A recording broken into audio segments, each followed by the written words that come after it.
Good morning class, कैसे हैं आप सब। आई होप आप सभी अच्छे से होंगे, मज़े में होंगे। बच्चे, आज हम पढ़ेंगे कौन सा सब्जेक्ट? सामाजिक विज्ञान पढ़ेंगे। कक्षा 8 के बच्चों के लिए है। विद्यार्थी अपना नाम मेंशन करेंगे, अपनी क्लास टीचर का नाम, डेट ज़रूर मेंशन करेंगे। वर्कशीट नंबर कौन सी है बच्चे? ये 15 है। और लेसन कौन सा है? लेसन 2, व्यापार से लेके साम्राज्य तक नए शासन की स्थापना और कंपनी की फौज। तो चलिए शुरू करते हैं बेटा, यहाँ से हम शुरू करेंगे। देखिए यहाँ पे दे रखा है इन्होंने, नए शासन की स्थापना। गवर्नर जनरल वॉरेन हेस्टिंग्स 1773 से यानी 1773 से लेकर के 1785 तक उन बहुत सारे महत्वपूर्ण व्यक्तियों में से था जिन्होंने कंपनी की ताकत फैलाने में अहम भूमिका अदा करी थी। किसने करी थी बच्चों? गवर्नर जनरल वॉरेन हेस्टिंग्स ने। समझे? इन्होंने बहुत अहम भूमिका अदा करी थी किसको? कंपनी की ताकत को फैलाने में। आगे क्या है बच्चे? वॉरेन हेस्टिंग्स के समय तक आते आते कंपनी न केवल बंगाल बल्कि बम्बई यानी मुंबई और मद्रास चेन्नई में भी सत्ता हासिल कर चुकी थी। बच्चे, पहले मद्रास को मद्रास बोलते थे, अब हम चेन्नई बोलते हैं ना, तो ये बताया गया है आपको। ठीक है, आगे चलते हैं। ब्रिटिश इलाके मोटे तौर पर प्रशासकीय इलाकों में इकाइयों में बटे हुए थे जिन्हें प्रेसिडेंसी कहा जाता था। क्या कहा जाता था बच्चे? एक बार फिर से सुन लें आप। ब्रिटिश इलाके मोटे तौर पर प्रशासकीय इकाइयों में बटे हुए थे जिन्हें क्या कहा जाता था? प्रेसिडेंसी कहा जाता था। और उस समय 3 प्रेसिडेंसियां थी। कौन कौन सी थी उस समय? कितनी थी उस समय? 3 प्रेसिडेंसी थी, बंगाल, मद्रास, मुंबई। ठीक है बच्चे, हर एक का शासन गवर्नर के पास होता था। किसके पास होता था? गवर्नर के पास होता था। यानी बंगाल, मद्रास, चेन्नई, मुंबई जो भी था, किसके पास इनका शासन होता था? किसके पास इसका गवर्नर कौन होता था बच्चे? गवर्नर कौन था उस टाइम? जनरल वॉरेन हेस्टिंग्स थे। तो सबसे ऊपर गवर्नर जनरल होता था। सबसे ऊपर कौन होता था? गवर्नर जनरल होता था। प्रथम गवर्नर जनरल वॉरेन हेस्टिंग्स ने कई प्रशासकीय क्या किए थे बच्चे? इन्होंने कई प्रशासकीय, ये देखिए यहाँ पे, ये प्रथम गवर्नर जनरल वॉरेन हेस्टिंग्स ने कई प्रशासकीय सुधार किए थे। न्याय के क्षेत्र में उसके सुधार खास तौर से उल्लेखनीय थे। क्या थे बेटा? उल्लेखनीय थे। यानी 1772 से एक नई न्याय व्यवस्था स्थापित की गई। इस व्यवस्था में प्रावधान किया गया कि हर जिले में 2 अदालतें होगी। यानी इस व्यवस्था में क्या प्रावधान किया गया था? क्या विचार किया गया था बच्चे? कि हर जिले में 2 अदालतें होंगी। यानी कौन सी अदालतें होंगी? एक तो क्या होगी बेटा? फौजदारी अदालत और दीवानी अदालत। दीवानी अदालतों के मुखिया यूरोपीय जिला कलेक्टर होते थे। कौन होते थे? जो दीवानी अदालतें होती थी उसके मुखिया कौन होते थे? यूरोपीय जिला कलेक्टर होते थे। मौलवी और हिंदू पंडित उसके लिए क्या थे? उसके लिए भारतीय कानून की व्याख्या करते थे। उस वक्त, उस समय बेटा, जो मौलवी और हिंदू पंडित होते थे, ये लोग कानून की व्याख्या करते थे, एक्सप्लेन करते थे। किसको? अंग्रेजों को, यानी कलेक्टर को। फौजदारी अदालतें अभी भी काजी और मुफ्ती के अंतर्गत थीं। किसके अंतर्गत थी बच्चे? काजी और मुफ्ती के। लेकिन वे भी कलेक्टर की निगरानी में काम करते थे। ये नहीं था कि अपनी मनमर्जी से चलाते थे, यानी इनके अंडर ही काम करते थे। किसके? कलेक्टर के। हिंदू कानूनों में समरूपता लाने के लिए 1775 में 11 पंडितों को भारतीय कानूनों का एक संकलन तैयार करने का काम सौंपा गया था। ठीक है बच्चे, यानी फिर से मैं बता दे रही हूँ, 1775 में 11 पंडितों को भारतीय कानूनों का एक संकलन तैयार करने का काम सौंपा गया था। NB हॉलहेड ने इस संकलन का अंग्रेजी में अनुवाद किया था, यानी ट्रांसलेशन किया था। 1778 यानी 1778 तक यूरोपीय न्यायाधीशों के लिए मुस्लिम कानूनों की भी एक संहिता तैयार कर ली गई। 1773 के रेगुलेटिंग एक्ट के तहत एक नए सर्वोच्च न्यायालय की स्थापना की गई।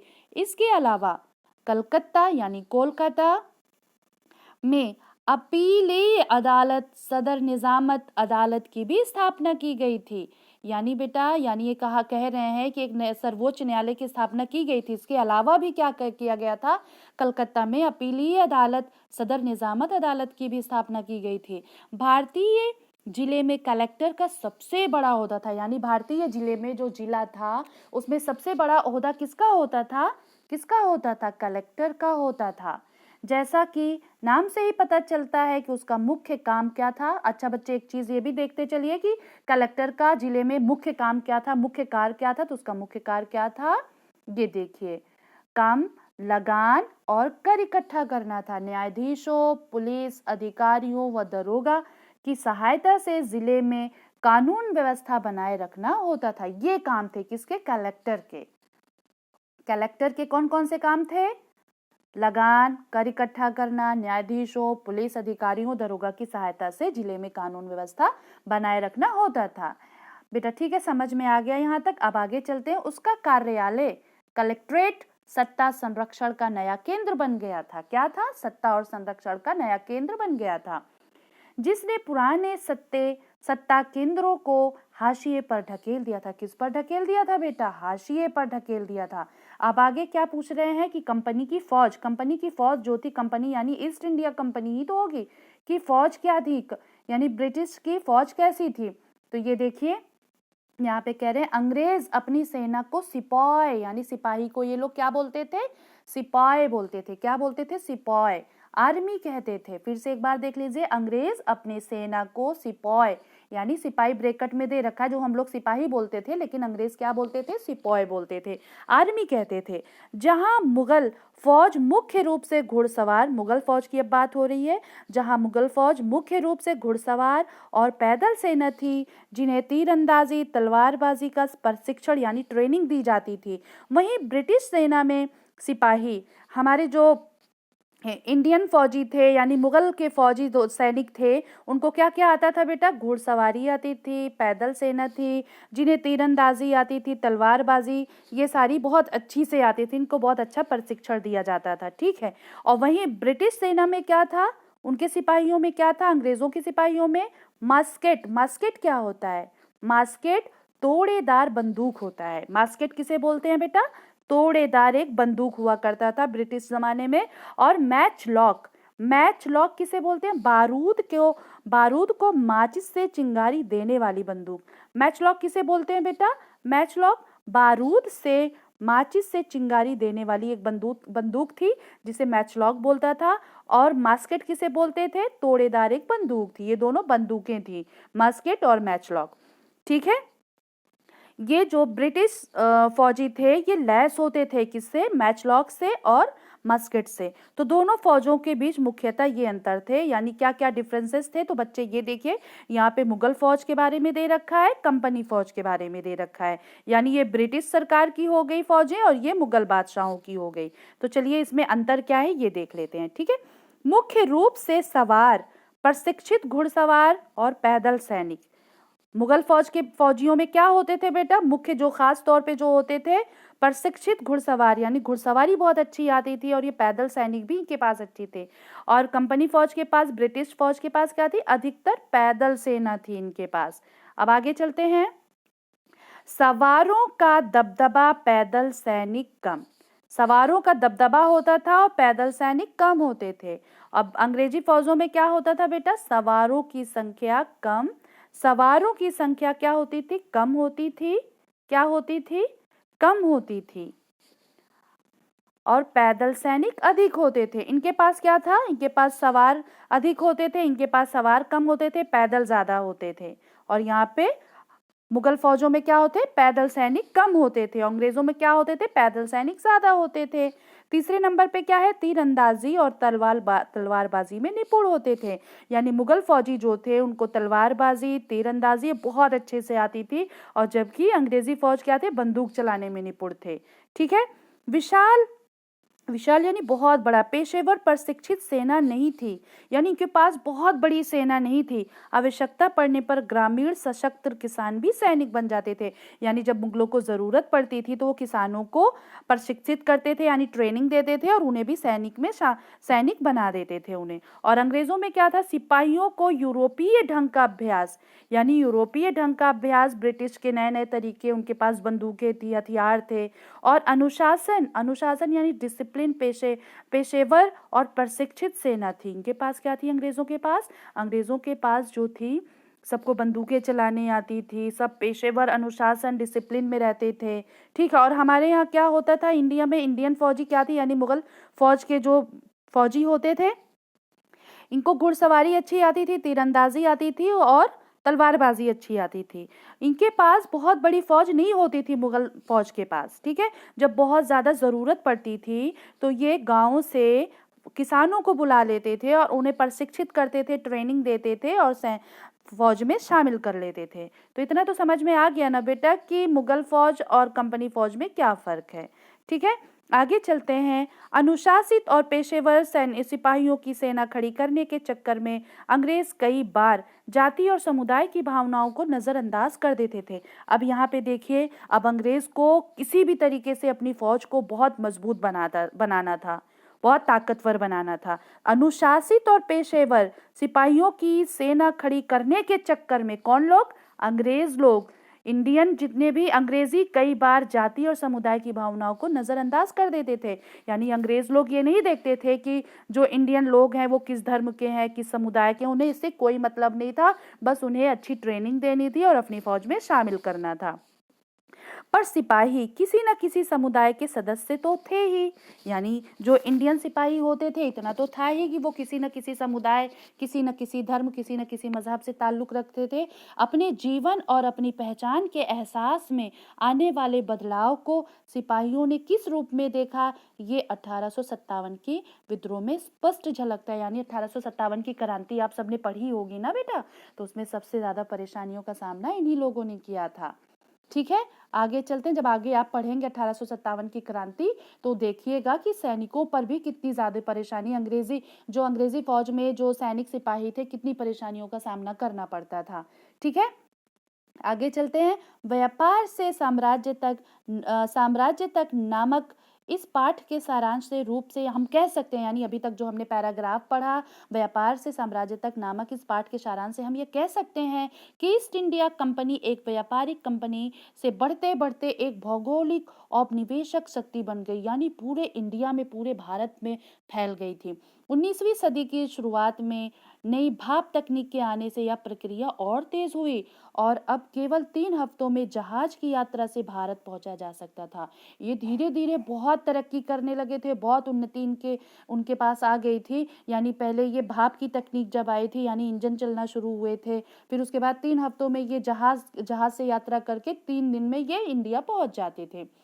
अतः ज्यादा से ज्यादा अंग्रेज और उनके परिवार भारत जैसे दूर देश में आने लगे थे, यानी भारत जैसे इन जो अंग्रेज के परिवार थे, भारत जैसे दूर देश से आने लगे थे। 1857 यानी 1857 तक भारतीय उपमहाद्वीप के 63% भूभाग, कितने, 63% भूभाग और 78% आबादी पर कंपनी का सीधा शासन स्थापित हो चुका था। यानी पूरे भारत पर कंपनी, यानी ईस्ट इंडिया कंपनी का 78% आबादी पर सीधा शासन स्थापित हो चुका था। हम उनके चंगुल में फंस चुके थे, गुलाम हो चुके थे। देश के शेष भाग और आबादी पर कंपनी का अप्रत्यक्ष प्रभाव था। इस प्रकार व्यवहारिक स्तर पर ईस्ट इंडिया कंपनी इस पूरे भारत को अपने नियंत्रण में ले चुकी थी। हम पूरी तरह से ब्रिटिश हुकूमत के चंगुल में फंस चुके थे। तो बच्चे यहाँ नीचे कुछ क्वेश्चन दे रखे हैं, आपको ये पैराग्राफ पढ़ा होगा, आपने बहुत अच्छे से समझा होगा कि कैसे क्या हुआ था। अब आगे देखिए क्वेश्चन क्या लिखा है बेटा, कि प्रेसिडेंसी का क्या अर्थ था, 3 प्रेसिडेंसीज के कौन कौन से थी। तो बच्चे इसका आंसर मैंने ये नीचे लिख रखा है, ये देखिए, ये है यहाँ पे ब्रिटिश ये ब्रिटिश इलाके मोटे तौर पर प्रशासकीय इलाकों में बटे हुए थे, जिन्हें क्या कहा जाता था? प्रेसिडेंसी कहा जाता था। और उस समय कितने भागों में बटी हुई थी, कितने उस क्षेत्रों में बटी हुई थी? बंगाल, मद्रास, मुंबई में, 3 में बटी हुई थी, बंगाल, मद्रास और मुंबई में। आगे चलते हैं बेटा, तीसरा क्वेश्चन। दूसरा क्वेश्चन क्या है हमारा? दूसरा क्वेश्चन है कि वॉरेन हेस्टिंग्स कौन था? उसने अपनी कंपनी की ताकत फैलाने में क्या भूमिका निभाई थी? तो बच्चे इसका भी आंसर ये मैंने यहाँ पे कर रखा है।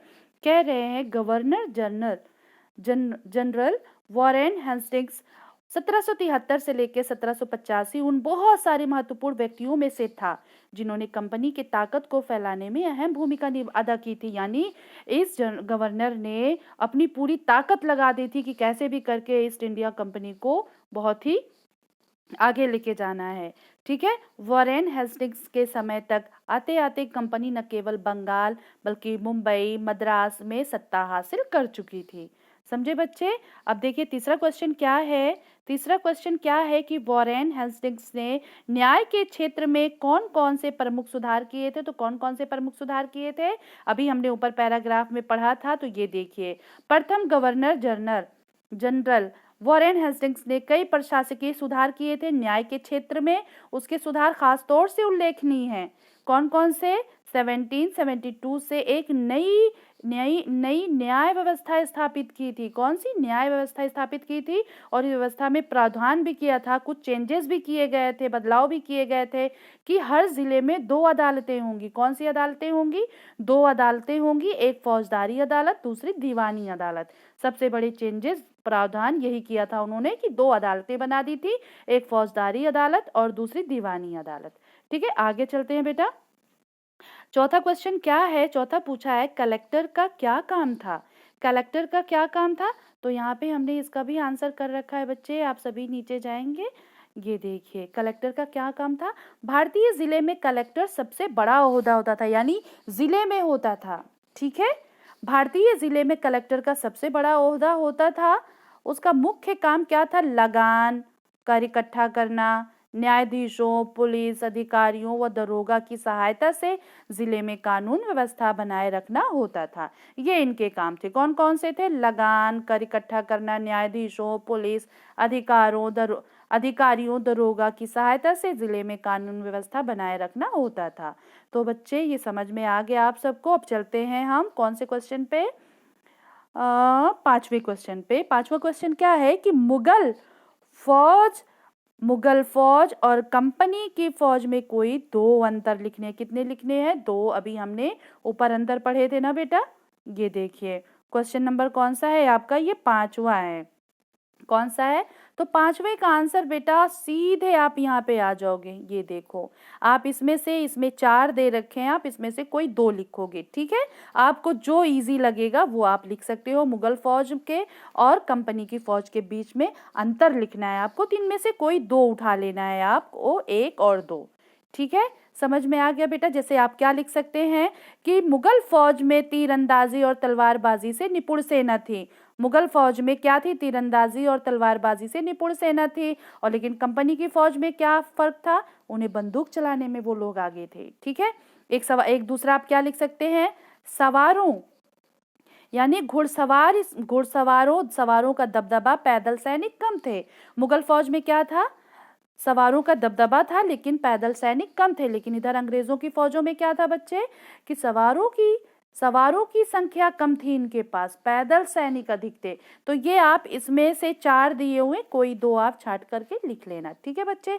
अब सबसे नीचे क्या सवाल दे रखा है कि सोच कर लिखिए कि भारतीय जनता सिपाही के रूप में कंपनी के लिए क्या काम क्यों करती थी? फिर से सोच कर लिखिए कि भारतीय जनता सिपाही के रूप में कंपनी के लिए काम क्यों करती थी।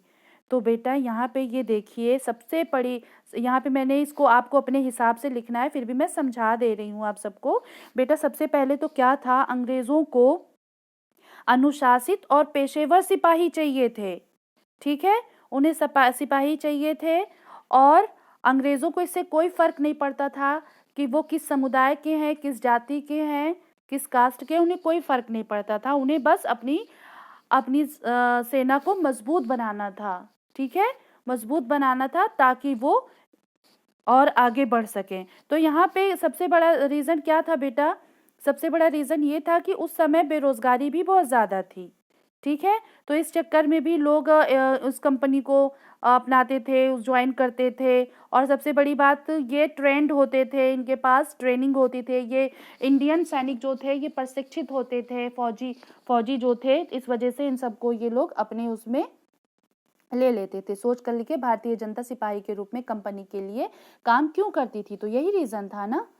ये देखिए, यहाँ से लेकर के आप लिख सकते हैं, लेकिन आप अपने विचार लिखिएगा बेटा। कि सबसे पहली बात तो ये लिख दीजिएगा कि कंपनी की फौज जो थी, अंग्रेज़ों को क्या चाहिए था कि उन्हें एक ट्रेंड प्रशिक्षित सैनिक चाहिए थे, ठीक है, जो तीरंदाजी और तलवारबाजी में भी आगे हो, घुड़सवारी में भी आगे हो, ये सारी चीज़ें थी। और उस वक्त क्या था बेटा, जो इंडियन सैनिक थे, जो भारतीय सैनिक थे, उनके पास बेरोजगारी बहुत ज़्यादा थी। अंग्रेज पूरे इंडिया में फैल चुके थे। ईस्ट इंडिया कंपनी पूरे इंडिया में लगभग 73% बढ़ आबादी पर काबिज थे ये लोग, ठीक है, सीधा शासन स्थापित हो चुका था इन लोगों का। तो इस वक्त बहुत ज़्यादा बेरोजगारी थी, जिसकी वजह से ये भी एक रीज़न लिख सकते हैं आप।